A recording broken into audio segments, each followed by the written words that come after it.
Have you given up on love? If so, why? To me, the price I have to pay if I want to be in a relationship is I have to be vulnerable. And at some level, I just don't want to get hurt that bad again. I accept this and have family, friends, work, hobbies, and things to look forward to. So while I wouldn't say I have given up on love, I'm not looking for it and would be very wary of any new situation. This is actually the situation I'm currently in with a woman I'm wanting to have a relationship with. She has a decent amount of trauma from being vulnerable, but instead of pushing me away, she is slowly letting me in, bit by bit. Normally, I would just say it's not worth it, but our values align. We laugh all of the time. We pick each other up when we're down, and it's a connection on a level that I can't explain. If it all works out, it will be worth the time put in. Yes, because I'm tired. Tired of going out to find someone to love, tired of getting to know a new person and being comfortable enough to fall in love, tired of learning new things about this new person and whether we are compatible, tired of meeting each other's families and getting to know a whole new bunch of people. Being single may be lonely, but I won't be exhausted. It's not that I've given up on love, but just that after working all day and being sleep deprived, the last thing I feel like doing is going to meet a stranger to talk about anything with, especially when there's pressure to get along. I just don't feel like it. I'm 27, so I don't meet people like I used to school and extracurricular activities. So I'm relegated to using dating apps. Relationships aren't unappealing to me, but the process of dating and hanging out with strangers definitely is. Also, I'm in the same boat because the reason it's unappealing to me is because it's exhausting. Dating is exhausting and I just don't have the energy most days.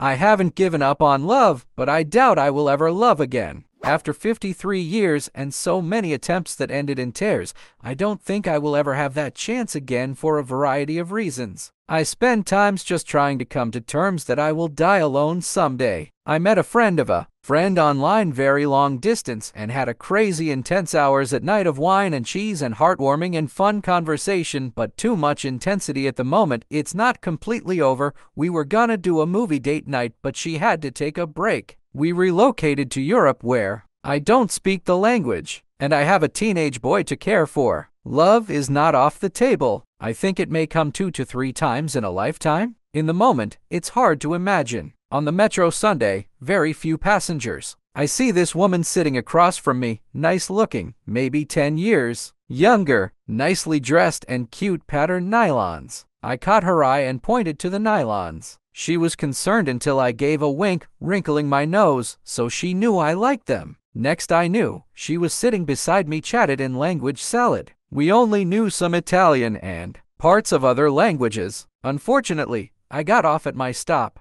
I should have kept on. Of course, it's not love or anything, but it's given me some self-confidence, some hope that maybe I won't be alone for the rest of my life. What was even more of a boost, I later used my phone camera as a mirror. I was nicely casual. My hair was a disaster and I needed a shave, but maybe I still know how to flirt with women my age. Life is surprising. For now, need to repair myself so the next guy doesn't have to do it for me. I am much the same, been single for 6 years after bouncing around relationships from my early 20s. I started dating my best friend, which didn't work out, not my fault, but I noticed I was going back to old habits of relying on others to fill that void after my last girlfriend. So I decided I'd work on myself for a bit so I wasn't a mess for my next partner. Unfortunately, I don't think I'll ever be ready entirely. Weeks turned into months and months into years. I know I can be hard work and I'd rather not cause anyone else hardship or pain, which is what I am afraid I would do. So just focusing on me for now, getting financially stable. Maybe if I met someone who I feel genuinely got me and I could trust them, then I would consider it again, but I have only ever met this type of person twice in my life, so I'm not actively looking, but also not opposed to the idea. Given up on love as I am the only one loving, the others just need me. When they're done, they push me away. The word love is thrown around a lot today, but what it really means is being willing to do anything for the other person, or giving. But desire, which people often mistake for love, is taking. Getting what you want out of the relationship, and then when you don't get it or life gets hard, you just leave. That's why there are so many divorces and breakups in today's world. It's all desire, no love. I'm not capable of giving someone my all, and I enjoy my time alone more than anything. 2 failed marriages later, we chillin'. I thought I was incapable of loving someone. To some degree, I still believe this is true about me. I have had many crushes, 2 of whom are now my closest friends. I never told either girl, but they knew anyway. I never said or did anything because deep down I know who I am, and I was afraid that I could not love them beyond what I felt. I continued being content with my situation until a while ago. I met someone who I really thought was my ideal match, but unfortunately it was not destined to last for long, and I was not the one to end it either. I don't know what it is, but not having control of your emotions and the pain of losing a person crushed me. I am in a state of limbo at the moment where I need to move on with life, but I don't want to let go of what I had felt. One thing that is consistent with giving me joy, and that's to help people. I derive a lot of happiness out of growing people and making them better. This had kept me chugging along, but recently, I just want to show someone love. I know I am not capable of it, so I don't know where this irrational urge is coming from. Maybe my vulnerability is weakening my thinking. Never been loved before, can't miss what I haven't experienced. I am sure someone has loved you, but perhaps not to your expectation, or perhaps they did not display it in a way you would have recognized. Perhaps someone made an attempt and you were emotionally unavailable at the time, and out of respect or even confusion seized their attempts, or perhaps a missed connection. Maybe you've made attempts and the results weren't what you expected. The point is that love is a language. It could be right in front of your face and you may not recognize it because you perhaps are not even sure if you love yourself. How can we expect you to understand a language you don't even speak? Learn to speak the language. It sounds like you at least can recognize when it is absent, but have you ever asked yourself if you can detect it if it were present? Keep in mind there's a million ways to display love, and those displays can be very different and interpreted in other unintended ways. Ask yourself, how do I display love to myself? Begin there. It's very easy to hate yourself more than others, and unfortunately, it's also way too easy to fall in love with others when compared to ourselves, since we tend to draw comparisons. Find a reason to love yourself and build on that. This is a challenge to the single individual at 15, 25, 45, 60, 80 years old. This not an easy exercise at all. It's not supposed to be, because the reward once mastered is. I don't know how to explain it. You almost feel insane within the fold of the clarity because things that previously upset you can't even reach you anymore. Loneliness turns into times of investments or healthy indulgence. I put high praise and pride on being able to do what I want when I want. It took me like 30 years to learn how to love myself. Some days are tough, some days I am lonely. No matter what, however, I still feel like the mothering man that can do what he wants when he wants. Everything against it be damned. Let's go. I was in a 10-year abusive relationship. Unfortunately, I didn't realize until very late, and then I ended it. It's too much of a risk to meet someone again, as these type of people are very manipulative, and you don't realize the cruelty they are capable of until you are trauma bonded. It's not easier being single, but it's a lot less heartache. I thank my lucky stars every day that I got out. I spent 11 years with an abusive narcissist. She separated me from everyone I loved, encouraged me to drink, discouraged me from bettering myself, put me down every chance she got, cheated on me, gaslit me. It was exhausting. I probably don't even know what a healthy relationship is anymore. I totally get where you are coming from. Just got out of an emotionally abusive situation myself a few months ago. It's like this person you loved unconditionally suddenly feels like this absolute stranger. I haven't given up on finding the right person, but I'm still mourning the loss of someone who really only existed in my mind in some ways. It casts a really dark shadow on a lot of my memories for the past 4 years. Once you figure out all of the manipulations and patterns that went into their abuse, it makes you question every good time you had with this person. It's really hard to trust again. But if you find a good therapist, I can guarantee they can help you get to a good place with it, whether that is single and happy or with someone new who treats you right. It's helped me a lot, and I can't recommend it enough. Not sure if I've given up, but I am getting real tired. Having to get to know new people, putting my heart out there without knowing if I'll succeed this time. So tiring. I'm learning more about myself in therapy, and I've seen ladies' heads turn when I speak. I've been told I have a nice voice. But chasing a lady is so much work for so little payoff. Never had a girlfriend before too, and I'm hitting 40 soon. Each new lady is a learning experience, but it's also incredibly draining. Sometimes I just want to curl up on my bed and ignore the whole world. My last for love interests either cheated or found a girlfriend. It's left me believing I'm just not a person who can be romantically loved. I've always had low self-esteem to begin with. The word low might be giving me too much credit. I have had a few lady friends at times, but it's because they have latched onto me because I was able to provide something they needed, not because they loved me. There have been some that I've tried with. The most common thing that happens is a few weeks and they will ghost me for a week, then want to introduce me to their new boyfriend trust they just met last weekend. Others, after seeing each other for a few weeks, we will go out to a party, bar, festival, or WORE, and they will meet a guy there and start hooking up right in front of me. When I call them out, they blow me off because I'm not their boyfriend. I've also had girls start seeing me because they hoped they would develop those feelings. These ones usually cheat. I have come to realize I am unlovable in the romantic sense of the word.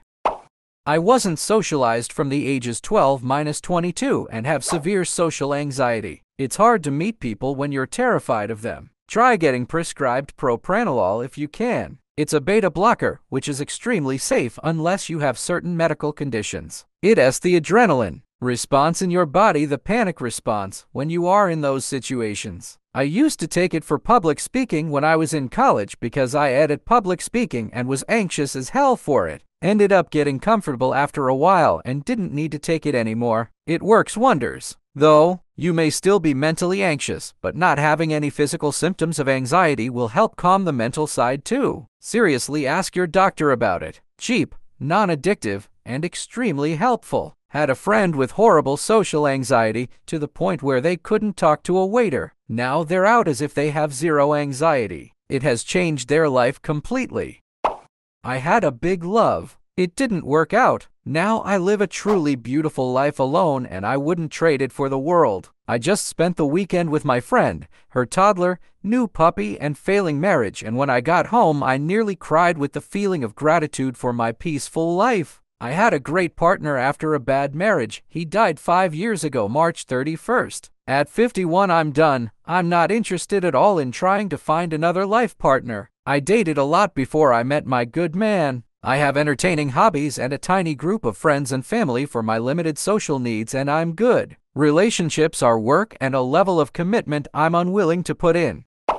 My husband, who I've known since 5th grade, put his hands on me. I've been through DV the majority of my life, so to have the one person who I thought would never do that did. It gave me whiplash. It crumbled my reality. I no longer trusted people. I became more severely agoraphobic. I couldn't hardly imagine hitting someone I disliked, let alone the one I'm supposed to love. I'll never understand that mindset and don't understand why anyone would be in a relationship and think hitting their partner is at all okay or normal.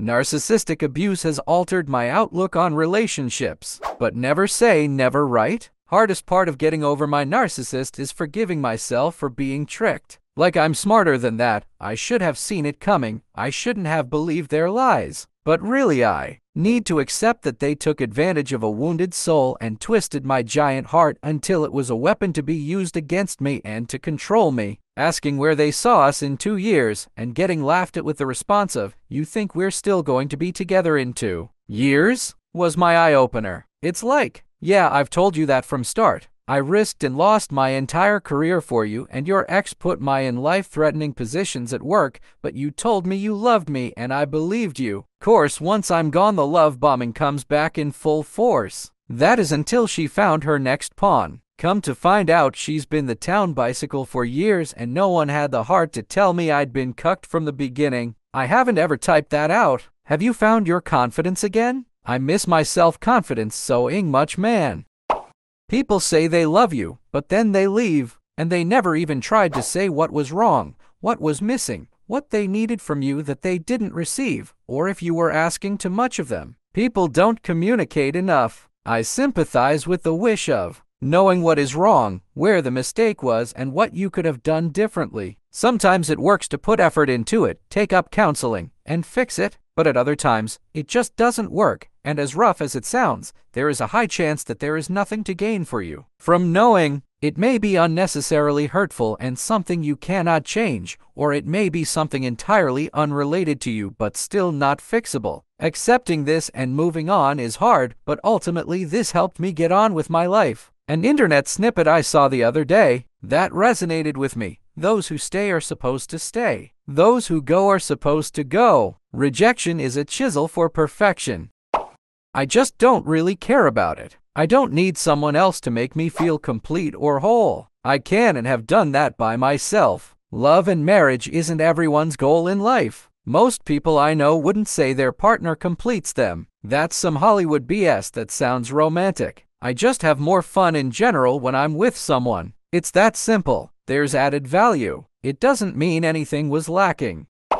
I'm not sure if I have given up yet, but as time passes, I'm starting to feel that the momentary pleasures I get from being on a date or in a relationship isn't worth the lies and heartbreak that come afterwards. For context, I am a 29-year-old woman and have been in 2 real relationships and 1 complicated long-distance relationship, all of which were filled with lies, and 1 was straight up emotionally abusive. My last relationship ended on Christmas of last year, and I haven't been on any dates since. I don't think I ever want to go on a dating app again, but where I live, that is the only way to meet people. The thought of navigating through a series of boys and pretentiousals for months or years to find someone decent, only to have my heart broken in a few months, really makes me sick. I feel like I don't want to actively put myself out there anymore, because I get disappointed every time. I do often feel lonely, but I can't date casually anymore or date someone just for the label. I would rather be on my own and take the liberty of being weird and engaging in so-called unattractive behaviors as they make me happy.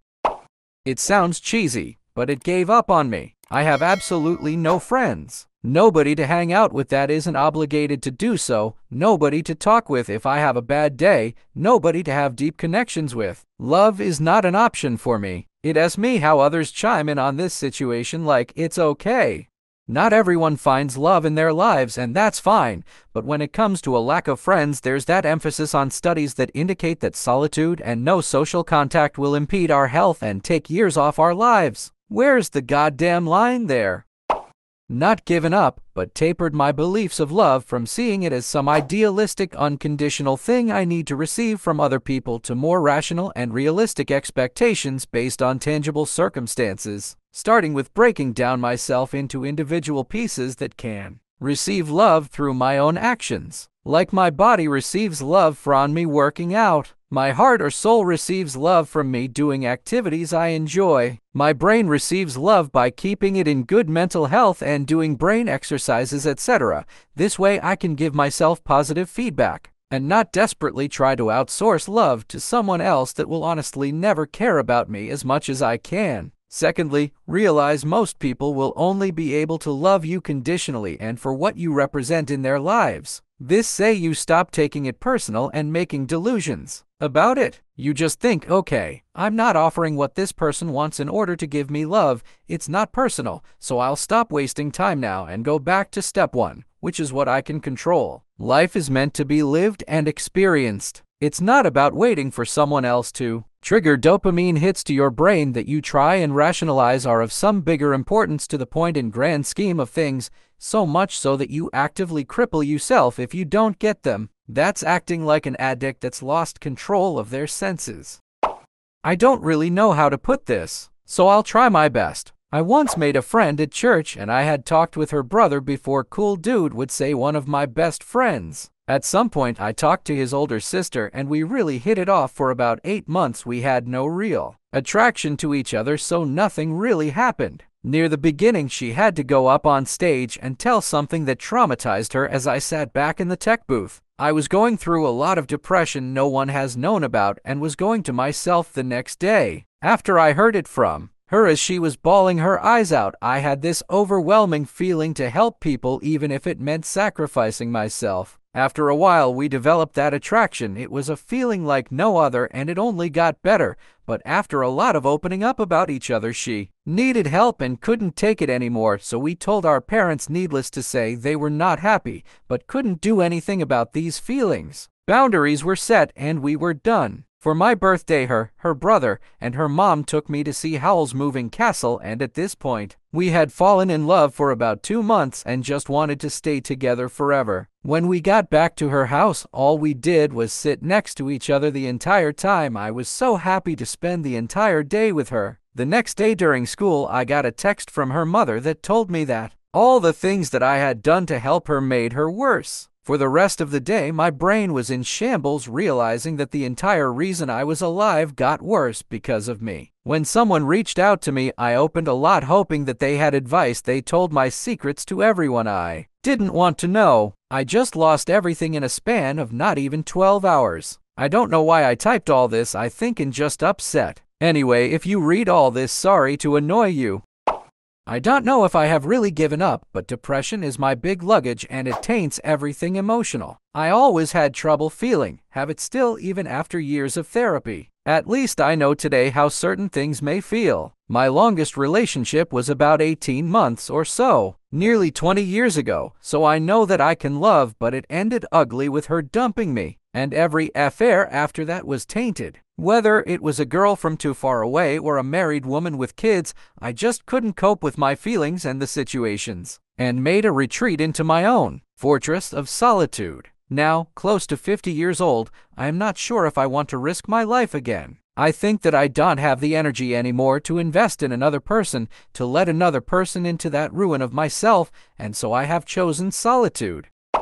I haven't given up on it, but I've given up on looking for it. It was consuming my life, leaving me in a state of constant obsession and heartache. If romance comes along, I'll accept it happily. I'll make new social connections and put the best version of me out there for other people to see and find, to have the best chance of that happening. But I'm not making it a goal. It's like the saying about snow: if you can't find joy in snow, you'll have less joy, but the same amount of snow. I've spent is built over time through shared experiences, and I think that it takes two people to love. Otherwise, it is just a weird obsession. I also believe that you can't love at first sight. I think that is infatuation, which easily transitions into obsession. For me, the most important thing is building a relationship on mutual respect and common interests, and through the shared experiences and emotions over time, a bond is built. I believe that is love. I understand that everyone has their own views, and I imagine we are all trying to navigate and find out what love means to us as individuals.